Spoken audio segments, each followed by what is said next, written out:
Olá, sejam bem-vindos e bem-vindas ao podcast Direito Internacional em Debate. Eu sou o professor Danilo Garnica Simini e hoje nós vamos tratar do tema sucessões no direito internacional privado. Uma primeira regra importante quando nós analisamos sucessões está indicada no artigo 23 do Código de Processo Civil. Aqui no podcast nós já gravamos um episódio sobre competência internacional. Então, no artigo 23, nós temos os casos de competência exclusiva do Judiciário Brasileiro. Então, de acordo com o artigo 23, compete à autoridade judiciária brasileira, com exclusão de qualquer outra, inciso 2º, em matéria de sucessão hereditária, proceder à confirmação de testamento particular e ao inventário e à partilha de bens situados no Brasil, ainda que o autor da herança seja de nacionalidade estrangeira ou tenha domicílio fora do território nacional. Então imaginem a seguinte situação: a pessoa morreu nos Estados Unidos, morava nos Estados Unidos e lá veio a falecer e deixou bens como herança aqui no Brasil. Então essa ação de inventário ela deve ser ajuizada perante o Judiciário Brasileiro. O Judiciário Brasileiro ele tem competência exclusiva para analisar essa sucessão em relação aos bens situados no Brasil, ok? Bom, então chega essa ação de inventário aqui no Judiciário Brasileiro. Qual a lei aplicável a essa sucessão? Com base em qual lei que o juiz brasileiro deverá fundamentar a sua análise? A regra geral em matéria de sucessões nós encontramos no artigo 10, caput da LINDB. Lá consta a seguinte redação: que a sucessão por morte ou por ausência obedece à lei do país em que domiciliado o defunto ou o desaparecido, qualquer que seja a natureza e a situação dos bens. Então, voltando no meu exemplo, a pessoa tinha domicílio nos Estados Unidos e lá morreu, só que ela deixou bens situados no Brasil. Nós já sabemos que essa ação de inventário ela deve ser feita, ela deve ser ajuizada no Judiciário Brasileiro. Mas o juiz brasileiro ele deve fundamentar a sua análise de acordo com a lei do país do último domicílio do de cujus, que foi aquele que morreu. Então, se a pessoa morava nos Estados Unidos, o juiz brasileiro deve analisar essa sucessão de acordo com a lei dos Estados Unidos. Então, a lei dos Estados Unidos, no nosso exemplo, vai fornecer algumas informações importantes para o meu juiz, para o nosso juiz aqui do caso. Então, quais são os herdeiros? Quem são os herdeiros? Qual a participação de cada um dos herdeiros na herança? Essas informações, o juiz brasileiro, ele deve analisar, ele deve verificar de acordo com a lei do país do último domicílio do de cujus. Então essa é a nossa regra geral em matéria de sucessões, de acordo com o artigo 10, caput da LINDB. Só que nós também temos uma regra especial que está indicada no artigo 10, parágrafo 1º da LINDB e também está indicada no artigo 5º, inciso 31 da Constituição Federal. O artigo 10º, parágrafo 1º, ele diz o seguinte: a sucessão de bens de estrangeiros situados no país será regulada pela lei brasileira em benefício do cônjuge ou dos filhos brasileiros, ou de quem os represente, sempre que não lhe seja mais favorável a lei pessoal do de cujus. Aqui nós temos uma regra especial. Quando que nós aplicamos essa regra especial? Alguns requisitos devem estar presentes para que eu possa aplicar a regra especial. Quais requisitos são esses? Primeiro, a pessoa que morreu, o de cujus, era estrangeiro. Esse de cujus deixou bens situados no Brasil. Além disso, ele deixou cônjuge ou filhos brasileiros. Nesse caso, qual a lei aplicável? Bom, nós temos que verificar qual é a lei mais favorável aos herdeiros brasileiros. Tomem muito cuidado, porque nem sempre a lei mais favorável ao herdeiro brasileiro será a lei brasileira. Então, quais as leis que eu devo comparar para verificar qual delas é a mais favorável? Bom, eu tenho que verificar primeiro a própria lei brasileira, eu devo verificar também a lei do país de domicílio do decujus, e a doutrina também entende que eu devo verificar a lei do país de nacionalidade do decujus. Então eu faço uma comparação e verifico, dentre estas leis, qual é aquela mais favorável ao herdeiro brasileiro, ao cônjuge ou filho brasileiro. Então é uma regrinha especial que nós temos aí em matéria de sucessões. Então, mais uma vez, tomem muito cuidado. Nesse caso, nem sempre será a lei mais favorável, nesse caso, nem sempre será a lei brasileira, melhor dizendo, a mais favorável ao herdeiro brasileiro. Então, nós devemos verificar dentre as leis possíveis qual é aquela mais favorável. Então, essa é uma regra especial referente à sucessão de bens de estrangeiros no Brasil. A questão da competência continua a mesma. Então, se essa pessoa que morreu deixou bens no Brasil, o inventário deverá ser ajuizado no Brasil em relação aos bens aqui localizados. O que vai mudar nesse caso é a lei aplicável, que tem que ser a lei mais favorável ao herdeiro brasileiro, né? Se nós tivermos aí um cônjuge ou filhos brasileiros envolvidos na história.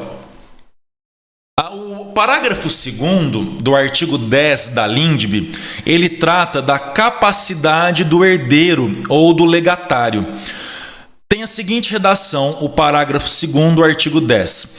A lei do domicílio do herdeiro ou legatário regula a capacidade para suceder. Tomem muito cuidado, porque a doutrina, nesse caso, costuma fazer uma diferenciação entre a capacidade de direito e a capacidade de fato do herdeiro. Então, quando o parágrafo 2º diz que a lei do domicílio do herdeiro ou do legatário regula a capacidade para suceder, aqui, de acordo com a doutrina, nós estamos falando da capacidade de fato. Bom, mas eu tenho que analisar em primeiro lugar se aquelas pessoas possuem capacidade de direito. Quando eu falo de capacidade de direito, nós estamos falando genericamente de quem são os herdeiros. Digamos que quais categorias familiares devem ser consideradas herdeiras, né? Então, por exemplo, será que o filho é juridicamente herdeiro? Será que o cônjuge é juridicamente herdeiro? Será que os irmãos são considerados juridicamente herdeiros? E por aí vai. Eu não estou pensando ainda na pessoa do João, do José e por aí vai, né? E assim por diante. Então eu tenho que pensar primeiro abstratamente, em termos de categorias familiares. Isso é capacidade de direito. A capacidade de direito, quem são os herdeiros, nós devemos analisar de acordo com a lei do país do último domicílio do decujus, segundo a doutrina. Agora, a capacidade de fato, nós estamos discutindo se aquele herdeiro, fulano ou ciclano, se ele realmente tem aptidão para receber a herança. Aí sim, nós analisamos de acordo com a lei do país do domicílio do herdeiro ou do legatário. Então, é muito importante que vocês façam essa diferenciação. Capacidade de direito do herdeiro, nós analisamos de acordo com a lei do país do último domicílio do decujus. A capacidade de fato, aí sim, nós analisamos de acordo com a lei do país de domicílio do herdeiro ou do legatário. Uma última coisa muito importante também diz respeito à execução de um testamento no Brasil, mas celebrado no estrangeiro. Então imaginem a seguinte situação.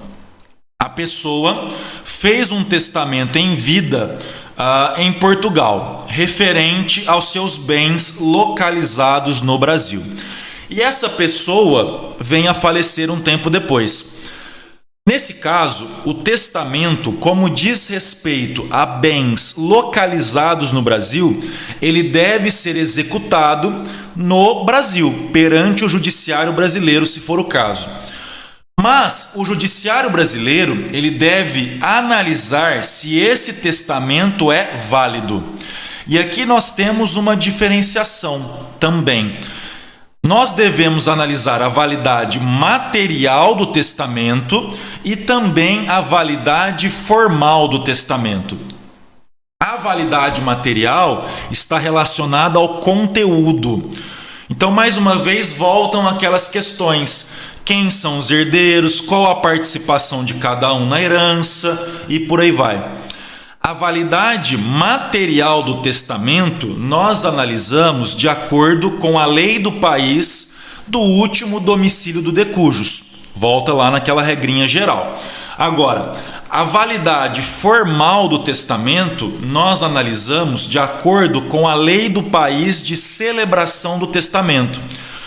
Então eu quero saber se o testamento exigia ou não testemunhas. Essa é uma questão voltada à formalidade. Então, a validade formal deve ser verificada à luz da lei do país de celebração do testamento. Eu selecionei aqui uma jurisprudência recente, relativamente recente, do STJ, de 2018. É o agravo interno, no agravo em recurso especial, número 129.781, dígito 9, barra São Paulo. Então, esse foi um recurso julgado em outubro de 2018 pelo Superior Tribunal de Justiça. Aqui é bem interessante porque o acórdão, e a ementa também diz o seguinte: que tendo em vista que a sucessão de bens do decujus situados no estrangeiro regula-se pela lei do país alienígena, o qual preconiza o princípio da territorialidade, mostra-se descabida a solicitação de informações à instituição financeira situada na Suíça, uma vez que os valores lá constantes de titularidade do autor da herança, à data da abertura da sucessão, não serão submetidos ao inventário em curso no Brasil, devendo ser processada naquele país a sua transmissão a quem dê direito. Então foi aquilo que eu expliquei no começo aqui do nosso episódio. O judiciário brasileiro, ele tem competência somente para analisar o que envolve, o que está aqui no Brasil, os bens situados no Brasil. Nesse exemplo aqui desse agravo do STJ, discutia-se a existência de dinheiro, vamos falar assim, na Suíça. Então o STJ deixou claro: olha, o dinheiro que existe na Suíça, ele não vai ser levado em consideração no inventário ajuizado no Brasil. Então foi o que eu expliquei no começo aqui do nosso podcast de hoje. Pessoal, espero que vocês tenham gostado do nosso episódio sobre sucessões no direito internacional privado. Então eu recomendo que vocês façam a leitura da LINDB, da Lei de Introdução às Normas do Direito Brasileiro, e também recomendo que façam a leitura do Código de Processo Civil, especialmente no artigo 23. E também, se quiserem, façam um levantamento de jurisprudência, principalmente do Superior Tribunal de Justiça.